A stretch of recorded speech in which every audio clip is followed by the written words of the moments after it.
Stay sweaty. Recently, I've been thinking a lot about health.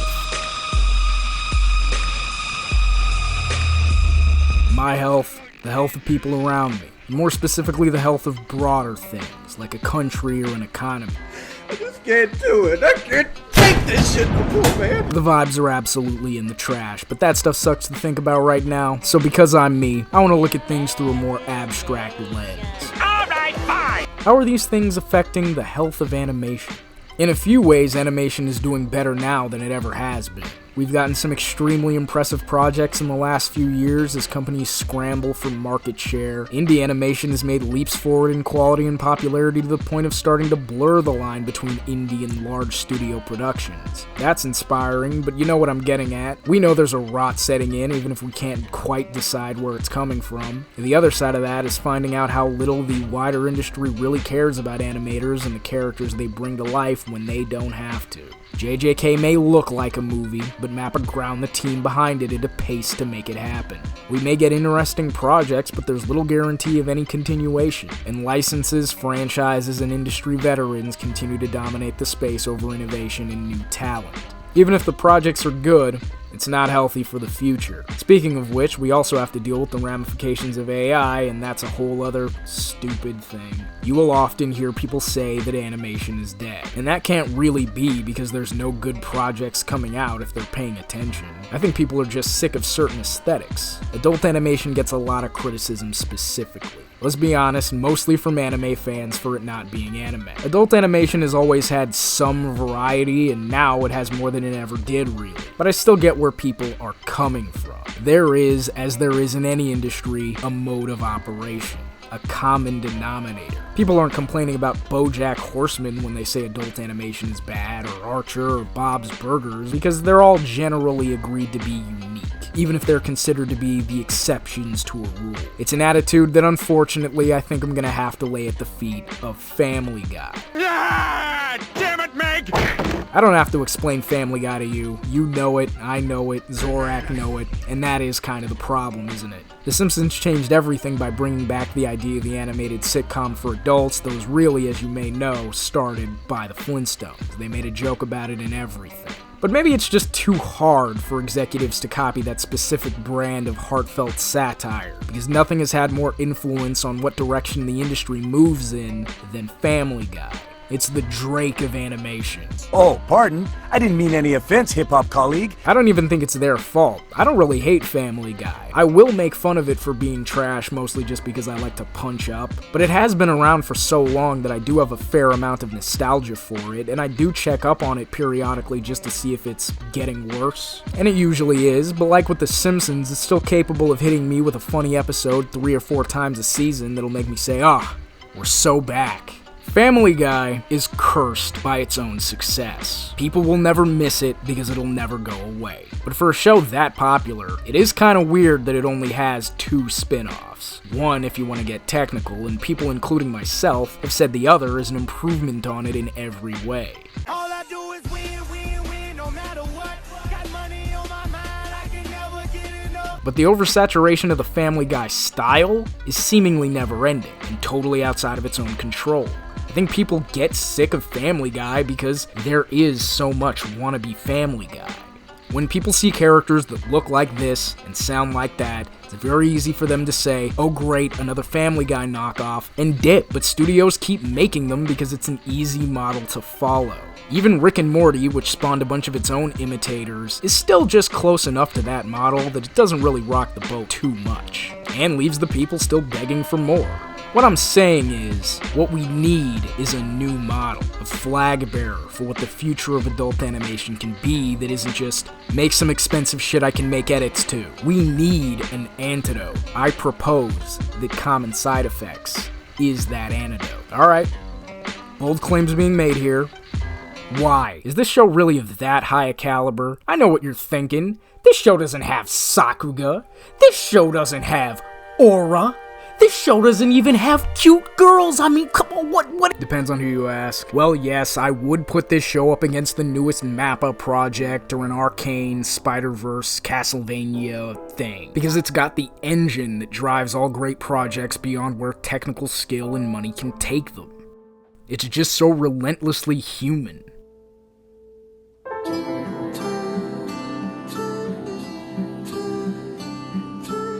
A mushroom. Not just any mushroom. The caviar, the ghost orchid of mushrooms. Well, I really thought you could help me grow it. And we can give this to the whole world. Think about that. If it's growing because of the runoff, if it's adapted to our poisons, that means we just need to find a place at just the right altitude, humidity, no freezes, and then right on top of the nastiest pharmaceutical landfill we can find. This is too powerful for you, Marshall. You barely understand what you're dealing with. Let's back up. For those that didn't watch my first video on it, Common Side Effects is the brainchild of Joe Bennett and Steve Healy, with executive producers Mike Judge and Greg Daniels. Quite a lot of talent behind this thing that got a lot of people interested immediately. The biggest name, of course, being Mike Judge, the creator of generation-defining classics like Beavis and Butthead, Office Space, and King of the Hill. Steve Healy was a writer-producer on highly acclaimed comedies like The Office, Veep, and American Dad. All I do is win.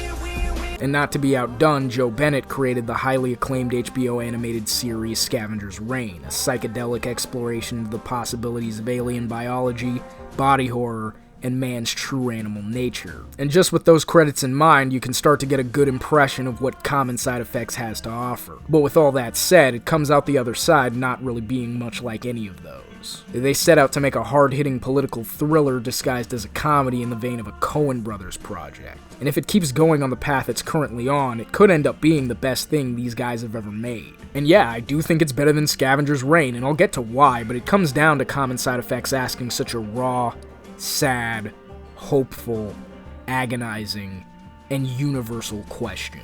Can we be healed? Okay, so quite a bit to talk about if I let it go in every direction it possibly can. I'm not going to do a full recap of the story because full recaps are pretty lame, but it is important to tackle this episode by episode to get a full grasp of how big the story already feels.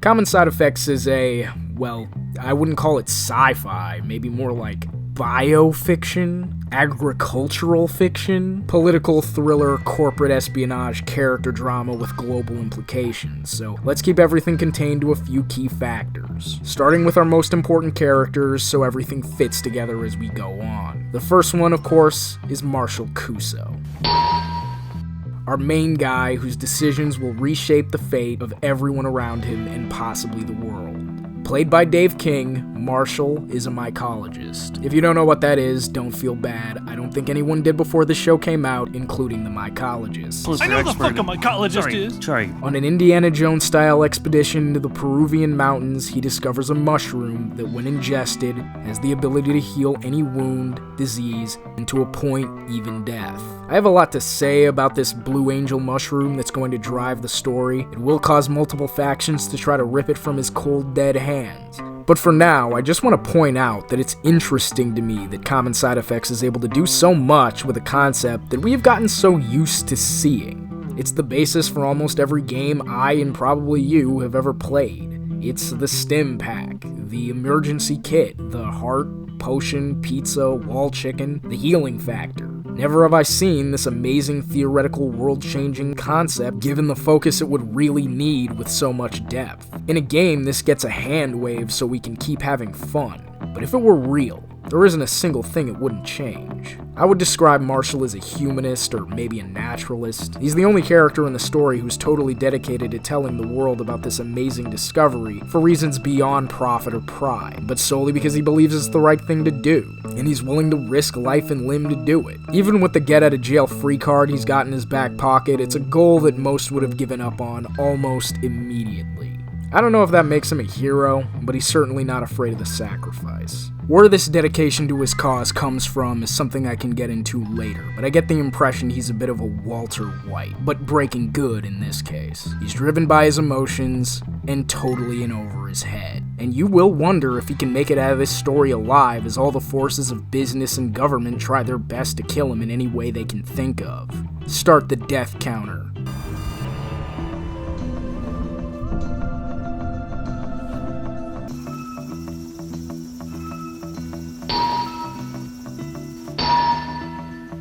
I went through a lot. I deserve something. Not everyone can be the kind of borderline saint-like figure Marshall is. We need a contrast to make the audience wonder what they would do in a similar situation.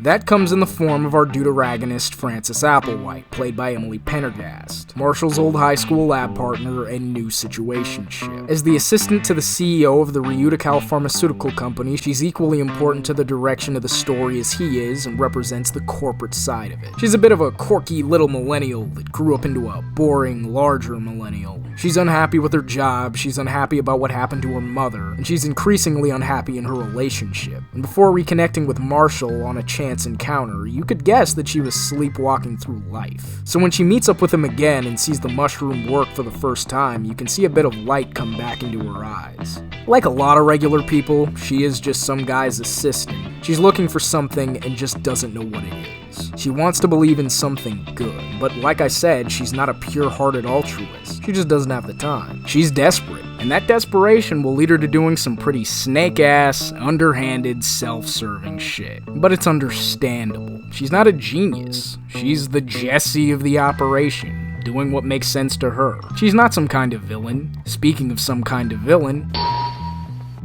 our earnings report comes out Thursday, and spoiler alert, it sucks. I mean, really, Francis, do you know how bad my life is right now?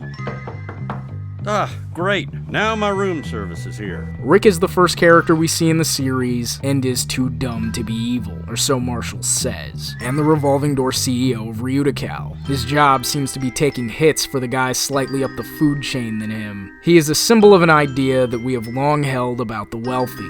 Just because you're rich doesn't mean you're happy. Now, he's obviously got it better than anyone else in the story, but the most interesting thing about the way he's framed in it is that the weight of his position seems to rob him of any real relaxation. If anything, I would say his number one character trait is disassociation. And I can't really say he's a bad guy in any filmic sense. Hey, wait a minute. No. And it would have been so easy to do so. He's a likable guy, funny, even unrealistically relatable compared to what you see from any of these guys in real life. That's definitely because Mike Judge perfected this archetype decades ago. If Hank was the CEO of Propane, this is pretty much exactly what he would be like. The point of his character is that none of that matters. As the overseer of this waste-producing, debt-creating machine, he's the necessary cog in the system, reaping the benefits as long as he fills his role. But he will come to find out that he doesn't have that much power to change that system from his position, even if he wants to. The machine was built by someone else. That would have been a perfect transition into talking about the real villain of the show, but I'd rather talk about a villain last, and too much order disturbs me. Anyway, let's talk about cops. Now, who's following Mushroom Man? That's us. Two loyal DEA agents. Did you seriously make us salt and pepper? I'm pepper because I'm spicy? I thought about tackling these two separately, but they come as a package deal. So let's talk about the dynamic duo, Black Man and Robin, Copano and Harrington. As a leftist...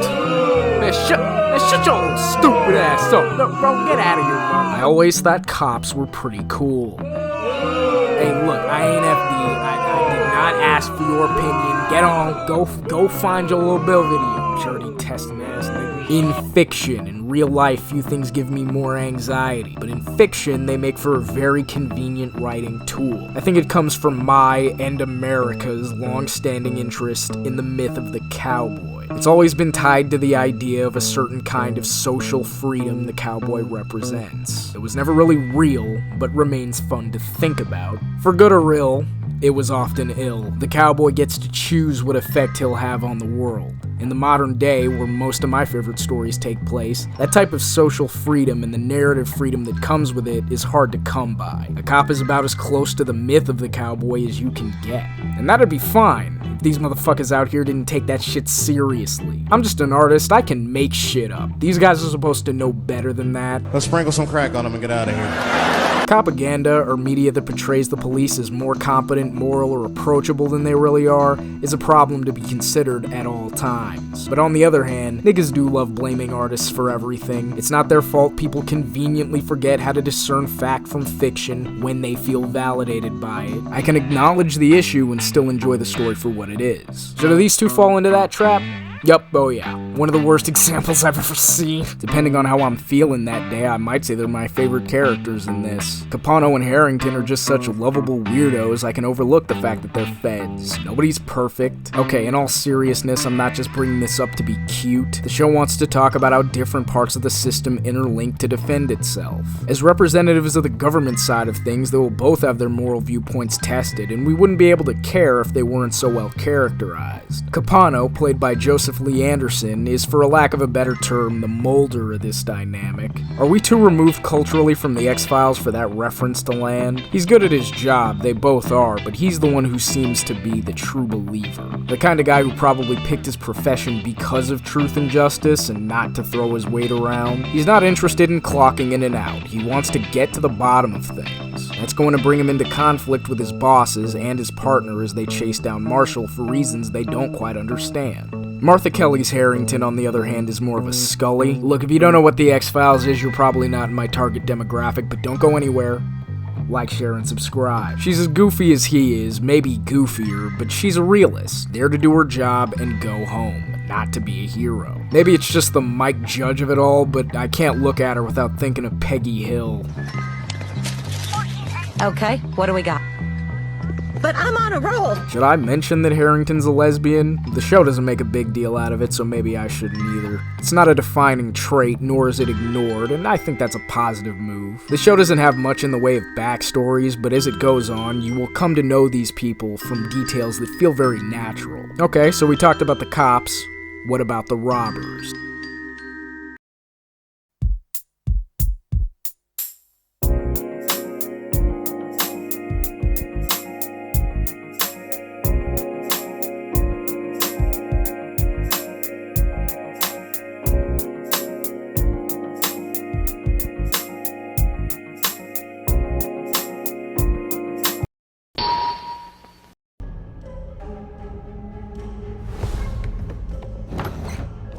Hildy, whoa. I want to see it work. Hildy, put the gun down.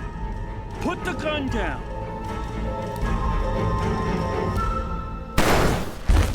Hildy is insane, but that's because she has something almost no one in the show does, and that's absolute conviction. She is by far the most dedicated to giving the Blue Angel to the world. And that dedication is pretty scary because it will lead her to taking some of the most brutal and impactful actions in the show. I really wasn't expecting much from this ornery little old lady, but she is a real thug. She's Marshall's direct parallel. She's not a villain because her intentions are pretty pure, but she's a Punisher-level anti-hero. She does fall into a trope that I'm usually annoyed by, the revolutionary who takes things too far, which usually feels like a story is trying its best to not have to have a point, or is just trying to both sides the issue. But in this case, I'll let it slide, because the show did need to make a point that people who are technically on the same side of a movement or project will not see eye to eye on everything if it wanted a complete sense of realism. She's well educated, she does know what she's doing better than Marshall, but that mindset can lead to arrogance very quickly.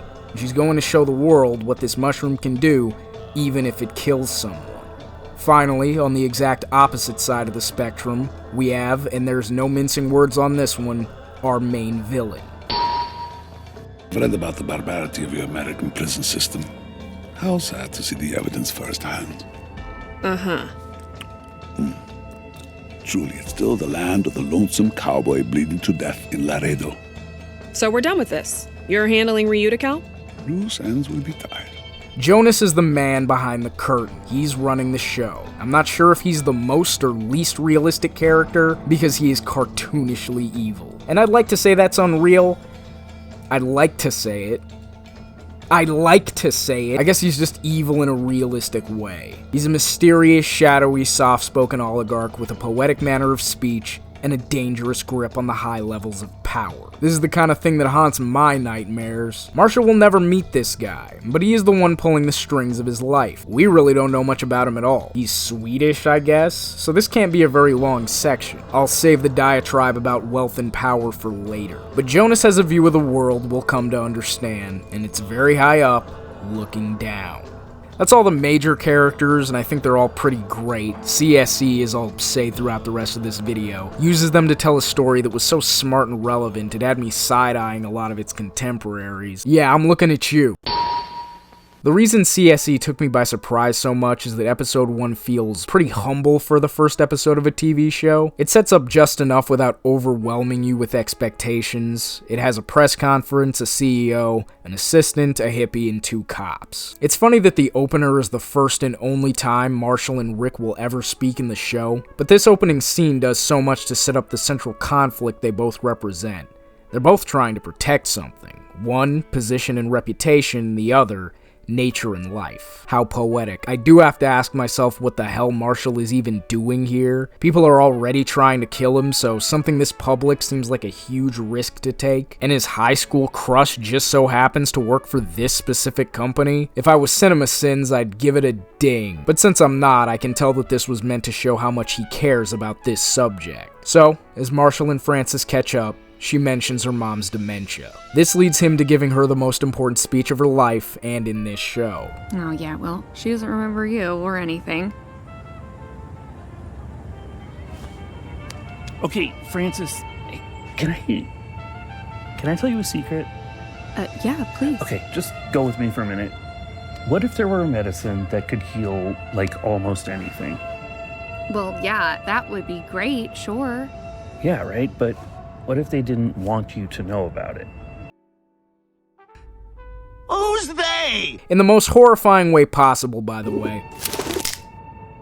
What the fuck? Smooth. And we are quickly introduced to the DEA as they're actively hunting Marshall. Also that Copano and Harrington are seen as a couple of oddballs even by them. People got a kick out of these two, and that gives me an excuse to talk about how this show is animated. These character designs are simple, but they manage to humanize them so well, and you end up not really noticing it. It actually reminds me a lot of indie animation, something like The Worthy Kids. Pastor's daughter struck as gun accidentally goes off. Hey guys, at least we can leave church a little early and catch the rest of the football game. Am I right, fellas? I don't know if I like being associated with this. And where it really shines is in how it portrays nature. As Marshall tells his story, we get these pristine idyllic shots that use subtle earthy hues that just make you want to go out and touch some grass. Not me though. I have videos to make. Hey, look at this turtle for a second. Tortoise, yeah. That's a fucking turtle. His name is Socrates. He is the real hero of this story. But if anything happened to him, I would kill everyone in this room and then myself. This is also not really an action show, but you get these bursts of violence that have so much weight behind them. More than quite a few anime I've seen. Some people got a little jump scared by the humor here, particularly this Geggery joke. Light for Geggery! Geggery! That has to be Gregory, right? So I should say that yes, it should be here, just because it's... Hey, what's up? For Geggery? Thanks. So that really was his name, Geggery. Just because it's not trying to be Family Guy doesn't mean it wouldn't come off as self-serious and grim without it. It's frequently funny, but it's very natural dialogue. If this show wanted to be completely serious, it would probably just end up feeling forced, especially when we're dealing with topics like this. Francis, look around! Does this look healthy to you? I mean, people are so lost and confused and upset, and we spend more money than ever on healthcare, and everyone's still sick. The whole system is sick. And this... It's too powerful. It would put everyone who profits off selling drugs and keeping us sick out of business. The show depicts a rough world. Boy, I am so glad this is just fiction. Just a fun little... hypothetical. I'm gonna unpack exactly what I think this show means by keeping us sick, but I'm just gonna put that on the shelf for now. As pressure mounts, Marshall is forced to flee as events are set in motion. We're starting to understand how serious this situation is as we're introduced to Jonas, and the conspiracy thriller vibe begins to build. CSC doesn't take things in too wildly unrealistic a direction. I love this type of story, but there is always a risk of tangling in some all too real hateful perspectives if it's done without consideration. But Jonas is, to me, just a rich guy doing rich guy shit. His actions are actually very individualized, if anything. No ancient society, no rituals, no esoteric symbolism. Yet the sense of dread the show creates with just lighting and the tone of his voice is impressive. He's just there to represent the rich and powerful in a general sense. Not that I think teams of assassins are a normal operating expense of the corporate machine. It's just a TV show. We're talking about a TV show. Frances does have a boyfriend named Nick who's more minor to the overall story, but I think he's meant to highlight what she's actually looking for in her life. And it ain't him. She is emotionally cheating on this guy frame 1. Hello? Frances? Yes, hi. Where are you? And then, Zane. Okay, we'll just start here with a little Melaleuca, Camphor, mild aromatic, analgesic for any discomfort. Marshall, you're not very good at this. Played by Alan Resnick, one of those Adult Swim guys that has a lot of important credits, and this feels like a character you write for one guy to play, a semi-high functioning drug addict that has just enough knowledge and silly traits that his flaws come off as endearing. Copano and Harrington channel Fargo as they piece together the weirdness of this case they're on, and Frances does some light research on Marshall. Of course, this nigga's a YouTuber. He's got that classic YouTuber physique. Jonas loses a friend. I mean, come on, give me a break. And we are on to episode 3. We're starting to get a better look at Frances's goals and her overall motivation. Her insurance is trying to move her mother to a different facility, and she needs money. We see the state her mom is in, and it's just heartbreaking. Because of things going on in my personal life that happened in between first watching the show and now, this feels hard to go back to. I went from really wanting to talk about this show to wanting to think about anything else. Life can feel like managing a series of little tragedies, and then she finds it. A little wish fulfillment in an envelope. Frances, I believe this may help your mom. But Marshall came to visit you? Later, we meet Amelia Mushrooms, the mycologist, hired to study Marshall's abandoned materials for the DEA. Not super important yet, but something to remember. Hey, no, wait, let me start again. Hey, anything good? They start fucking, it was gross. I'm really just gonna steal Tariq's shit like that, huh? A lot of setup here, it's all gonna pay off well. Deers are still terrorists. I hope your dear wife finds you dead and dies of a broken heart.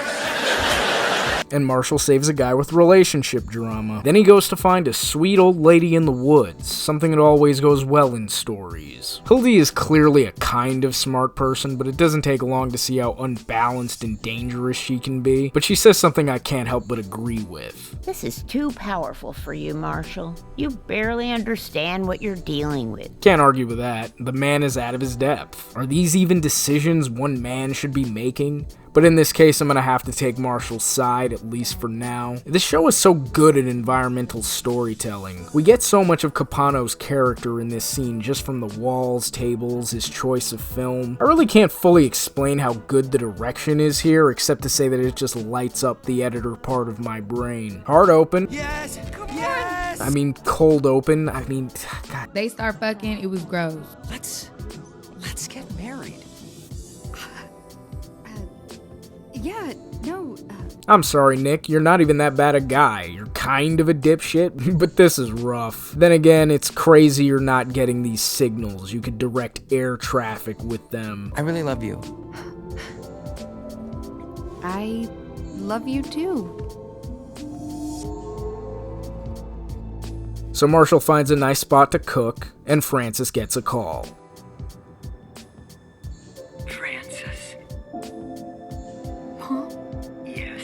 It's Mom. Hi. This is just a really touching moment to me. I don't have a joke or smug retort for it. We get a little of Marshall's backstory here. Seems like he's got his own history of family illnesses. Probably got something to do with why he's so determined to do this. And once Frances sees what the Blue Angel can do, well, who wouldn't be all in?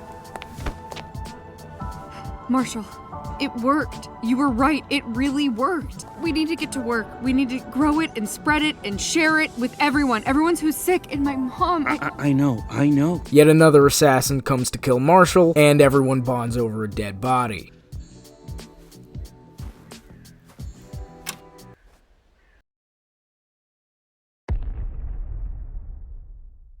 Sick.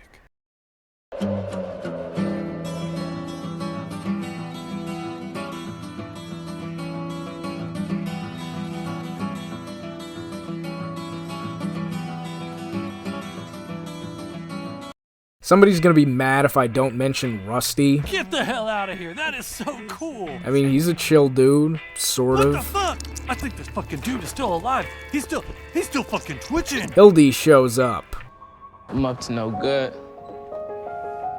For real. I should talk about these visions the Blue Angel gives the user. What it does other than heal you is still left mostly ambiguous, and given just the little that I know about their biodiversity, I think that was the right choice. Mushrooms are kinda weird. Not sure I trust them. These psychedelic trips seem to have significance to whoever's using it, and I can't really decide what I think these little DMT elves are actually meant to represent. But I do have a theory on what I think the portal, as it's called, actually does. But it's not gonna make sense until the end. Anyway, party's over. Marshall gets sent up, and Frances shows her real feelings.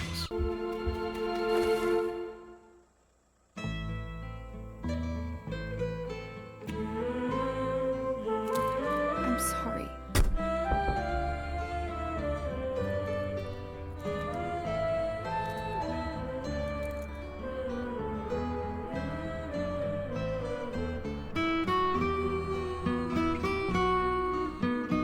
They start fucking, it was gross. Okay, that's the last one, I swear. The main theme of episode 6 is that prison is bad. I could go over the beats, but if you've ever seen anything about prison, you get it. This is Kiki. Kiki is the fucking devil.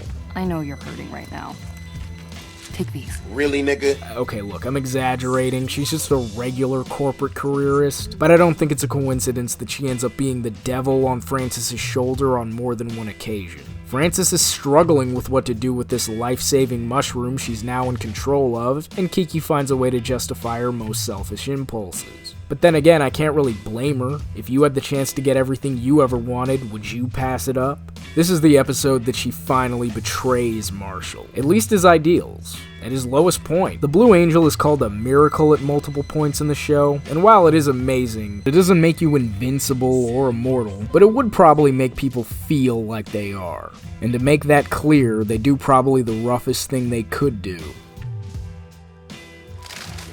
Frances gets her mom back, and she loses her not too long after. It's darkly ironic. In her words, at least she felt alive. Some people will take this to mean that the mushroom is bad actually, because people would, in many ways, be more open to taking risks, but I don't see that. We allow plenty of technologies to create new risks in exchange for their benefits. Is it still better that she died as herself? Maybe. The show will expand on this, but on the other hand, we still don't know what it can do to you yet. They talked about that together. We'll use your resources. Find out what the lasting effects are. That's a great idea. I'm with that. Anyway, hey Kiki. Get yours. It's Frances time. You just lost your mom. Treat yourself. Oh my god, I'm so sorry. Nah, I'm sure she's nice. Marshall meets Amelia Mushrooms, and I'm starting to think maybe the mycologist community isn't very big. And the episode ends by taking the St. Marshall symbolism as far as it can possibly go. And if I get out of here, I'm gonna find him. Either way, first, Huang, I have to die.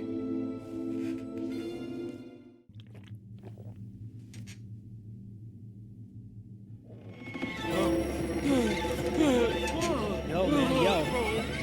Yo, help! Help! I need help in here! I need help! Help! I need help! Episode 8. was when this went from being a good show for me to being something truly special. As Rick tries to monetize the drug over a conversation with Jonas, he makes it very clear why he'll never let that happen, and delivers one of the best monologues I've seen in a long time. Immediately our #1 seller. I mean, it could replace everything. Exactly. It could replace everything. Every other drug that we make, every drug our competitors make, replaced. It would replace all the people that you employ, all the scientists, the researchers, even our sales reps, to say nothing of the doctors, the hospitals, the insurance people, all of them, out of business. Well, maybe they should be out of business. We can change the game here, cure everybody. Richard, you're a medicine salesman. Cure everybody, and you're out of business. The system that has taken such good care of you, it would crumble. Imagine it, Rick. Economies will collapse. Cartels will arise with their own grip on the mushroom, killing rivals. If this mushroom heals wounds, every fight is to the death. Wars will be unimaginably ferocious. We'd kill on a massive scale. Everything black and white. No in between. None of the shade that brings life. He makes a compelling argument. These are all possibilities worth considering. The sleight of hand he's pulling, though, is that nobody benefits from this perspective more than him. Maybe wars would be more intense, I guess. There isn't really anything ambiguous about a cruise missile. There could also be less reasons to fight them, less people getting killed in the crossfires of those wars. Gangs selling it? Sure, if you make it illegal. Collapsed economies? That shit'll just happen anyway. You know, it's funny which jobs people are more likely to make the horses versus cars argument for. We like to imagine being able to eliminate some people's jobs, but others? Nah, no way. It isn't about saving the world, it's about which status quo benefits them most. It's a very Thomas Hobbes style argument where people are fundamentally evil without the total control of an authority. It's a very convenient ideology for the age of royalty. Imagine being a guy warning someone not to play God from the top of a massive tower. Jonas talks a lot about the horrors of violence for a guy who's so willing to use it. My point isn't that Jonas is wrong, it's that Common Side Effects is bringing up some very interesting questions for an Adult Swim show. Good thing this is all theoretical, no connection to reality whatsoever. Oh, come on, man, what is it with Adult Swim shows and being connected to real crimes? Okay, so, time to address the elephant in the room. I'm sure there's two sides to this. This show was written to be topical, but not this topical. It's me, Luigi. Has anyone seen Dr. Mario? He raised my insurance premiums. Am I gonna turn him into a ghost? What? This show got a fair amount of attention for its mirroring of sentiments around the 2024 shooting of United Healthcare CEO Brian Thompson. Normally you wouldn't think twice about a bit of American gun violence, but this was a guy who that stuff's not supposed to really affect, so it was quite the story. To be perfectly honest, there wasn't really much reason to focus too much on him here. It's mostly just a weird coincidence that scared the crew before the show came out. But the thing I want to point out is just the general reaction to the event. All shooters are vilified in America, but this one was different. It would be ridiculous to call it universal praise, but it was more like general understanding. There weren't too many people saying, think of the poor healthcare CEOs. That's where we are right now. Personally, I don't believe that in a very specifically American sense that guns can solve problems. Even in one or two examples where I might say that was the case, I think ideology was ultimately the MVP. I'm not interested in whether this guy was a hero or a villain in a video like this. But either way, these are the kinds of questions everyone's asking themselves. What's wrong with this system? How do we fix it? Who's responsible? Why are we so self-destructive? I don't have the answer to these questions. And neither does this TV show, but it is the kind of thing I think we need right now. As we go into the final episodes, everyone is going to have to show who they really are at the core of their character. So what do they do when their ideals are really tested? Hildy used Marshall's time in prison to turn his little trailer setup into a full-on grow operation. One guy was never going to be able to save the whole world, even with the most powerful cure it's ever seen. But with this scale and all the factors that come with it, it's becoming something he can't control. Francis and Rick start their own company. Copano is determined to figure out what's really going on here as Harrington takes their findings up the ladder. And Jonas gets some bad news. That principle about not cheating life didn't last very long. While I like Scavenger's Reign, this episode just highlights why I like this better. I just found it more relatable, I like my sci-fi more down to earth, and I found the characters more immediately engaging. I always want to know how some weird concept would affect the modern day. Is there really anything more alien than other people at the end of the day? Our dear victim is back. This guy is here to remind us that we really don't know anything about what this mushroom is actually doing to people's minds and bodies. You ruined my life! Wait, what? You shouldn't have saved me. I'm seeing things. Guys, I can't tell what's real. Is this real? Are you real? Doesn't matter. And while I think it'd be a total cop-out if it turns out to turn people into Resident Evil monsters or just makes them crazy in some vague way, I don't actually think it will. It just needs to be researched as much as possible. There doesn't seem to be a consistent effect between people who use it. Marshall used it more than anyone, and he's mostly fine. But what if someone was prone to mental disorder from the start? It could make it worse. What if another drug actually counterbalances these weird visual side effects? I think it's hard to argue being dead is a better option, but there's just too many possibilities. Marshall tries to do the responsible thing and shut this place down before things get out of hand. He and Hildy have a rational, productive conversation as scientists and agree to, nah, I'm just kidding, she fucking murders him.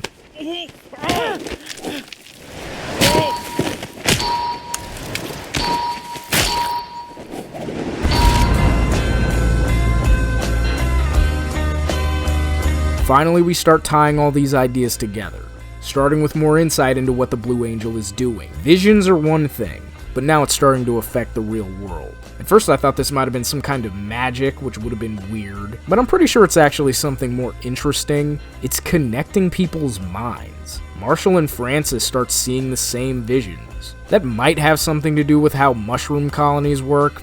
I don't know, I'm not a mycologist. This episode turns into Metal Gear Solid as the FBI raid the compound, and we finally see who Jonas really is. Jonas represents the status quo, and that was working out just fine for him cause he's rich. Unfortunately, dying is part of the status quo too. Convenient how fast the circle of life stops mattering once his ticket comes up. Jonas was never going to win this battle in the long run, and by the time he realizes his own mistake and desperately tries to take it back, it's too late. The visions probably only show you a reflection of yourself. It's not surprising that what he sees is horrifying. You know, I get a Satoshi Kon vibe from this show now that I think about it. I've heard it said that this show isn't respectful enough of the realities of modern medicine, like it's pro-alternative medicine propaganda, and I just think that's missing the point. I don't believe Common Side Effects is at all making the statement that medicine doesn't work. It's criticizing the costs and distributions of these drugs. It asks a question that everyone does at some point if they have to deal with the American healthcare system. Does a medicine really save your life if it takes everything else in the process? It doesn't have a lot to say about the science of modern medicine, and what it does say is positive. It doesn't say much about the wacky world of alternative medicine either. The Blue Angel isn't an alternative medicine, it's the ultimate medicine. It doesn't have a real equivalent. It's a concept written to make you think about possibilities, which is why I tend to think that what it's meant to represent is change. Common Side Effects is about the human tendency to repeat the same patterns, to be complacent in our positions, to abuse anything, including ourselves. That boy Rusty, he done caught his last hog. Francis never looks happier than when she finally leaves her old life behind and starts doing something that feels real and meaningful to her. That's probably what Nick is meant to represent. He just has too many of the trappings of modernity. We are not right. I'm not happy. Okay, yeah, no, I feel you, but like, we can get through that. This isn't gonna work. She don't wanna you, nigga! Rick and Kiki, however, are repeating patterns. One of our scientists accidentally tasted a derivative compound of the mushroom. Whoa. Wow, that's like spicy and sweet at the same time? It gives your food a kick. Like Cool Ranch Doritos? Almost? Yes, but with an almost minty... Yeah, cool mint. Hot and cold at the same time. I'm seeing something. Sparkle. A food additive. No FDA at all. You can sell people any damn thing to put in their food. Nobody even cares. Now that is a great idea, I tell you what. Yeah, we can turn it into Cheese Whiz and then put it in people's food. make a ton of money and like totally score. It's too early to tell where these plot points are going, and I'm not really here to say which side is right, just that this show has a lot of moving parts and I think they're all being handled well. I can't wait to see where it all goes. I want to know how these characters are going to change the world. It's not that it's better than everything else going on in animation, it's just different. So is Common Side Effects really that good? Can it cure the whole world of animation? Yeah, I think it could, if it's willing to change. So it's a good thing this show is already getting a second season. And because Warner Brothers is such a stable company, I'm sure its future is perfectly secure. No! God, please, no! Take care of yourselves out there. Stay healthy.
It insists upon itself, Lois. What? It insists upon itself. What does that even mean? I'd like to give a special shout out to my $5 and $10 patrons, FLCL Rocks, Kalid, Alex Boggs, and Nicholas Mata. You guys have been keeping me going, I can't thank you enough. As we go into a new year, we're all trying to be better, including me. Thank you all for getting to the end with me. As always, the best thing you can do is like, share, and subscribe. Hit the hype button. I don't know what that means, maybe it's important. But if you'd like to help a little more to get these out, there is a poll up for my $5 and $10 patrons right now to pick the next show I'll be covering. Here are the options: The Boondocks, The Venture Brothers, Smiling Friends, Rick and Morty, Metalocalypse, Home Movies, Primal, Robot Chicken, Moral Laurel, and Cowboy Bebop. Yeah, we're pulling out the heavy hitters. I'm genuinely interested in seeing which of these wins, because it'll say something about my audience. But if someone doesn't get in there, it's going to be decided by like 4 people, so give it some thought. This was an interesting writing challenge. Let me know how it went. Tell me how you're feeling about the health of animation. And as always, stay tuned for the next one.